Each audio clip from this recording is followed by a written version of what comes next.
Hi everyone, welcome back to Munna vlogs. జనగణన 2027 ఇటు ఆంధ్రాలో అటు తెలంగాణలో స్టార్ట్ అయిపోయింది. ఆంధ్రాకి అయితే ఇప్పటికి 14 రోజులు అయిపోయింది. ఈ మ్యాప్ గీయటం అయితే చాలా మంది స్టార్ట్ చేసేసి ఉన్నారు. అలాగే ఈ సెన్సెస్ కిట్ కూడా ఈ ఎన్యూమరేటర్స్ కి చాలా మందికి అయితే ఇప్పటికీ ప్రతి డిస్టిక్ లో అయితే వచ్చేసిందని మనకి తెలిసిన ఇన్ఫర్మేషన్. ఆ సెన్సెస్ కిట్ లో మనకి ప్రధానంగా ఈ మార్కర్ ఒకటి ఉంటది. ఆ మార్కర్ ఎందుకంటే ఈ సెన్సెస్ చేసిన తర్వాత ఆ ఇంటి గోడ మీద రాయాల్సిన ఇన్ఫర్మేషన్ ఏంటి అని చాలా మంది మనకి ఈ కమెంట్స్ లో అడిగారు. అలాగే తెలంగాణలో ఈ సెన్సెస్ ప్రోగ్రామ్ అనేది 3 days బ్యాక్ స్టార్ట్ అయింది. వాళ్ళు ఇప్పటికి మ్యాప్ ఎలా డ్రా చేయాలని చాలా మంది మన మ్యాప్ ఎలా డ్రా చేయాలని ఒక వీడియో చేశాం కదా, దాని కింద కూడా చాలా మంది తెలంగాణ మన మిత్రులు ఈ కమెంట్స్ చేశారు. వాళ్ళకి చాలా మంది హెల్ప్ చేశాము. ఇంకోటి ఏంటంటే ఇంకా 14, 15 నుంచి రేపటి నుంచి నాకు తెలిసి ఈ ప్రతి ఇంటికి ఈ జనగణన హెచ్ఎల్ఓ యాప్ తో అయితే స్టార్ట్ చేసేసి ఉంటారు. వాళ్ళకి ప్రధానంగా అసలు ఒక ఇంటిని సర్వే చేసిన తర్వాత ఆ ఇంటి గోడ మీద ఏం రాయాలని చాలా క్లారిటీగా విత్ ఎగ్జాంపుల్స్ తో ఇప్పుడైతే మీకు చూపిపోతున్నాను. ఇప్పుడు మీరు చూస్తున్న ఫస్ట్ కేసు వచ్చి ఇది 4-113-0173 అని ఉంది కదా. ఇక్కడ 4-113 అనేది ఈ బిల్డింగ్ నెంబర్ అనేది మీరు హెచ్ఎల్ఓ యాప్ లో సెకండ్ క్వశ్చన్ వచ్చేది అదేనండి, building number yeah door number. ఆ 4-113 అనేది ఆ ఇంటి డోర్ నెంబరు. కింద 0173 అని ఉంది కదా, ఇది వచ్చి సెన్సెస్ నెంబర్ అండి. ఇది గణన గృహ నెంబర్ అంటారు. ఇది వచ్చి క్వశ్చన్ నెంబర్ 3 ఉంటది. ఈ రెండు అనేది మనం కంపల్సరీ సర్వే కంప్లీట్ చేసిన తర్వాత ఇంటి గోడ మీద రాసి వెళ్ళాలి.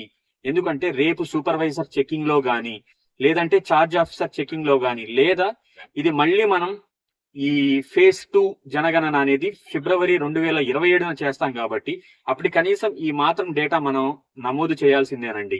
రెండో కేసు వచ్చి ఇది నేను చెప్పింది ఏంటంటే ఒక సాధారణ గృహము, అది ఈ విత్ డోర్ నెంబర్ ఉంటే ఈ కేసు అండి. సపోజ్ ఒక కమర్షియల్ స్పేస్, ఒక బ్యార్నీ గానీ లేదంటే ఒక కొస్టాం అంటారు లేదంటే ఒక షాప్ గానీ, దానికి డోర్ నెంబర్ లేకపోతే ఏం చేస్తామంటే డోర్ నెంబర్ లేకపోతే ఏం చేస్తాము, సిఎన్ అని స్టార్ట్ చేస్తాం కదా, అలా సీరియల్ నెంబర్ CN 01, 02, 03 ఉంది కదా. ఇక్కడ ఈ కేసులో CN 68 అని నేను చూపించాను. నెక్స్ట్ 0172 అనేది ఇది సెన్సెస్ నెంబర్ అండి. ఇది యాక్సేషువల్ క్వశ్చన్ నెంబర్ 3 లో వచ్చేది సెన్సెస్ నెంబర్. ఈ రెండు కేసులు మీకు అర్థమై ఉంటాయి.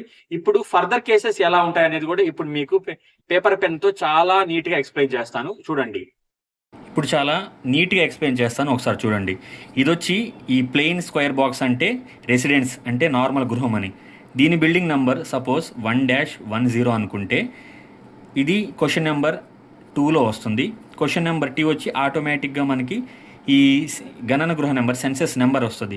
సపోజ్ అది 110 అయితే మనం ఇలా ఇవ్వాల్సి వస్తుంది. ఈ రెండు మనం ఇంటి గోడ మీద రాయాల్సి వస్తుంది. ఫర్ సపోజ్ ఒక డోర్ నెంబరే ఉంది కానీ జాయింట్ ఇల్లు, రెండు వేరు గృహాలు అనుకున్నప్పుడు సపోజ్ దీనిది 1-11 అయితే ఈ ఫస్ట్ గృహం దీనికేమొస్తుంది, దీని నెక్స్ట్ సీరియల్ నెంబరే అనుకుంటే 111 వస్తుంది ఈ గోడకి. అలాగే సేమ్ డోర్ నెంబర్ కాబట్టి 1-11/112 వస్తుంది senses house number.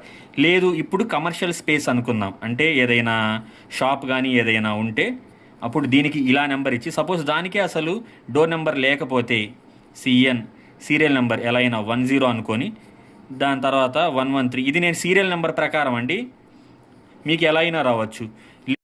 Next ground floor first floor ఇళ్ళు ఉన్నాయనుకోండి, రెండిటికి డోర్ నెంబర్లు ఉంటే సేమ్ మనం ఇందాక చెప్పినట్టు సపోజ్ దీనిది 1-12 అనుకుంటే దీనిది 114 వస్తుంది మీ క్వశ్చన్ నెంబర్ 3 ఈ సెన్సెస్ హౌస్ నెంబర్కి. పై ఇంటికి వచ్చేసరికి 1-13/1-115. సో ఇప్పుడు క్లారిటీ వచ్చి ఉంటుంది మీకు. ఒకే ఇల్లు ఉంటే డోర్ నెంబర్ ఉంటే ఇలా 1-10/110. ఒకే రెండు పోర్షన్ ఇళ్ళకి సేమ్ డోర్ నెంబర్ ఉంటే 1-11/111, 1-11/12. అదే షాప్కి వితౌట్ డోర్ నెంబర్ ఉంటే CN అంతా స్టార్ట్ చేసి ఒక నెంబర్ ఇవ్వాల్సి ఉంది, సీరియల్ నెంబర్ బై కంటిన్యూస్గా ఇది ఆటోమేటిక్గా జనరేట్ అయిపోయే నెంబర్. ఇది క్వశ్చన్ నెంబర్ 3లోది 113. గ్రౌండ్ ఫ్లోర్ ఫస్ట్ ఫ్లోర్లో ఇల్లు ఉంటే రెండింటికి డోర్ నెంబర్ ఉంటే ఫస్ట్ గ్రౌండ్ ఫ్లోర్ ఇంటికి 1-12/114, పైన ఫస్ట్ ఫ్లోర్ ఇంటికి 1-113/115. తెలిసి ఇప్పుడు ఈ సెన్సెస్ హౌస్ కంప్లీట్ చేసిన తర్వాత ఈ ఇంటి గోడ మీద మార్కర్తో ఏం రాయాలనేది నాకు తెలిసి చాలా సింపుల్ వేలో మీకైతే ఎక్స్ప్లెయిన్ చేసేసాను. చాలా బ్లైండ్ గా చెప్పేయాలంటే క్వశ్చన్ నెంబర్ 2 వచ్చే building number door number first గా రాయాలి. సెకండ్ వచ్చేసరికి ఆటోమేటిక్ గా క్వశ్చన్ నెంబర్ 3 లో వచ్చే సెన్సస్ హౌస్ నెంబర్ రాసేయాలి. అంతేనండి, చాలా సింపుల్. ఎక్కడ కన్ఫ్యూజ్ కాకుండా సక్సెస్ఫుల్ గా ఈ ఎన్యూమరేషన్ కంప్లీట్ చేసేయండి. మన సెన్సెస్ రిలేటెడ్ మన ఛానల్లో చాలా వీడియోస్ ఉన్నాయి. ఏదైనా డౌట్స్ ఉంటే మ్యాప్ ఎలా డ్రా చేయాలి, ఆ హెచ్ఎల్ఓ యాప్ ఎలా ఫార్వర్డ్ చేయాలి అనేది మొత్తం ఉన్నాయండి. ఆ వీడియోస్ చూడండి, మీకు హెల్ప్ అవుతుంది. ఈ వీడియోస్ నచ్చితే సబ్స్క్రైబ్ చేసుకోవటం మర్చిపోవద్దు మన ఛానల్ని.